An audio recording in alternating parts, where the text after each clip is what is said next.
the real background here is the needs of your clients are increasing significantly, and they're turning to the folks that they trust, their advisors, to help them understand not only just about their investment portfolio, but a comprehensive advice platform. They're looking for deeper insights into how to prepare and manage their financial affairs. And we view this as a real opportunity for advisors to not only enhance the service offering you have, but truly become that trusted advisor to the client. Be the person that they turn to before they make any decisions that not only affect their financial situation, but where you're being paid on the value of their net worth, making sure that you're also included in that equation. So let's explore some of the areas of opportunity. We have a good list here, and it's by no means comprehensive, but the first one, and we think that's most important, is the client service. So increasing what you deliver to clients, how deep you get into the client's overall financial health, looking at their portfolio, including it in a holistic strategy.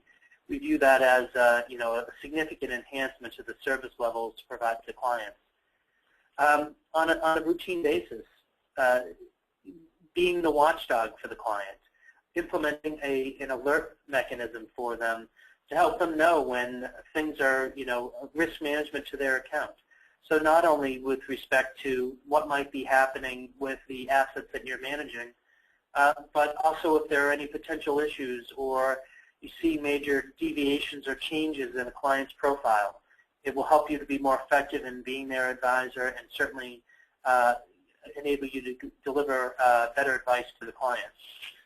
And of course, what's the end result here? It's deepening the client relationship, making sure that they are coming to you and considering you their trusted advisor and not just one of their advisors. So you want to make sure that if it fits into your business model, of course, that you are the person that they turn to with anything relating to their financial matters, as their true advisor. Now, being a compliance person, we really look at this from the risk management perspective. So portfolio risk, client risk, account risk. We look straight through what is the risk of not only having someone else become the trusted advisor to the client, but look at portfolio overlap, concentration in a portfolio.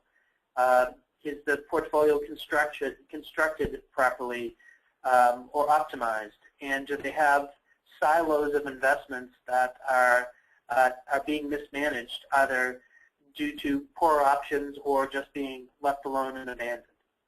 And of course, the other opportunity is all of this effort, deserves an uptick in revenue as well. This next slide here is, kind of it's a graphical depiction of how you can, step up the services for the clients across their value line. So starting with the advice that you might provide today on a segment of their wealth, consider that fractional advice.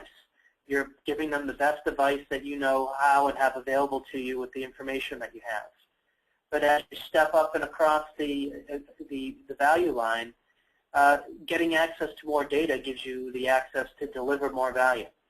So, the immediate step is the ability to deliver awareness, to report on investments and assets and other financial matters pertinent not only to your management of the client, but the trusting relationship between advisor and client here.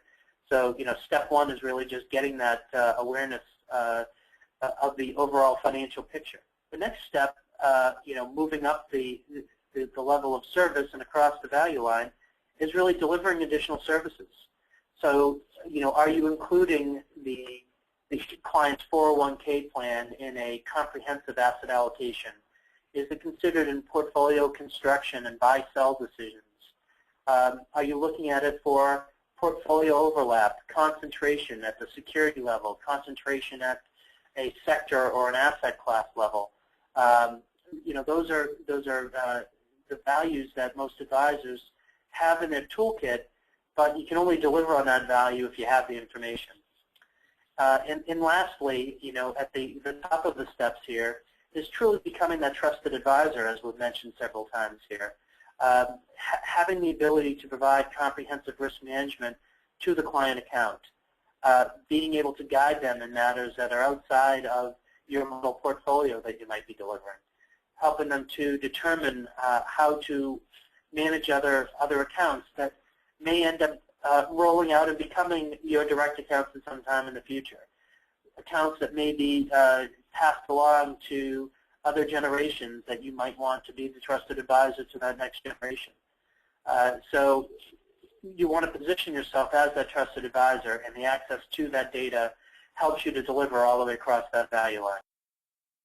There's the opportunity to include that full asset amount in your assets under management and demonstrate the value of the true management there. In some respects, you might be able to even get the discretion over those underlying accounts that are held away, but in some instances, you may still need to handle those on a non-discretionary basis. But if handled right, it doesn't diminish the value that you're providing over those accounts as well as the overall relationship. Here's a real quick slide that I wanted to share.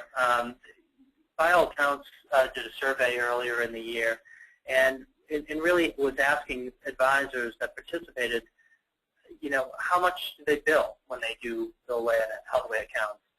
And this is an area that we'll continue to monitor, but we found it very interesting to see the numbers.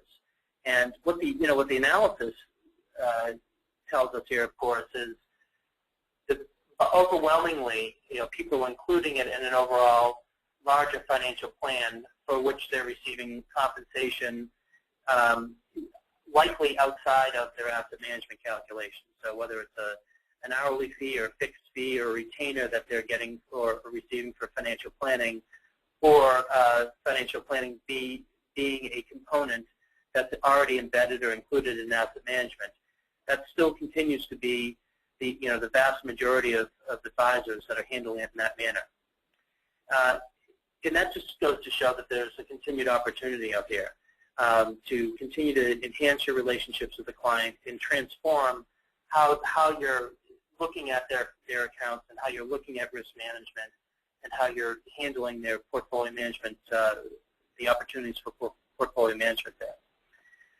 But looking at the map, aside from the columns to the right, the average being 50 to 75 basis points is extremely interesting. So what that conclusion that leads me to is that the vast majority of these accounts are likely 401k accounts that people are managing. And the question to ask, of course, is whether or not you're pricing these appropriately given what the overall cost ratio to the client is. So it appears that most advisors, and I hear this anecdotally, of course, that are discounting their fees when it comes to advice that they provide on 401k plans, because they're often filled with retirement shares, our shares and other shares that generally have a higher expense ratio, and the advisor feels compelled to discount the rate of their services to keep the client's expense ratio in check.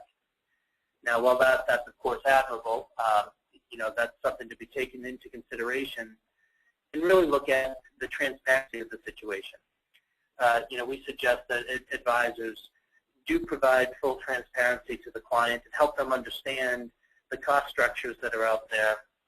And I think it's fair to say what you'll find is that, that a lot of clients would not have pushback if the value is being conveyed as to what the overall expense ratio might look like for them on segments of their account. So we encourage you to perform that analysis, not only internally to help you figure out your strategy, but also to share that and walk through and let the client know where their assets are and how they're performing and what the various cost structures are, because it factors into decisions as to where assets might get directed in the future. The next slide talks about increases in revenue. So similar to the last slide, it shows that there's still a lot of opportunity. So 0 to 9% are billing away on held away accounts. They saw increases in revenue just shy of 10% increases. 25% of the folks out there saw increases of almost 20% of their revenue, and so forth. So really, the key thing to think about is not only your revenue perspective here, but the cost of actually delivering the service. So technology becomes a huge enabler in this, and if you're pricing this appropriately to the level of service that you're delivering, you should be able to see that that increase in revenue, uptick a lot more than you're seeing in this graph. So this is a trend to watch and one that we'll continue to do as well.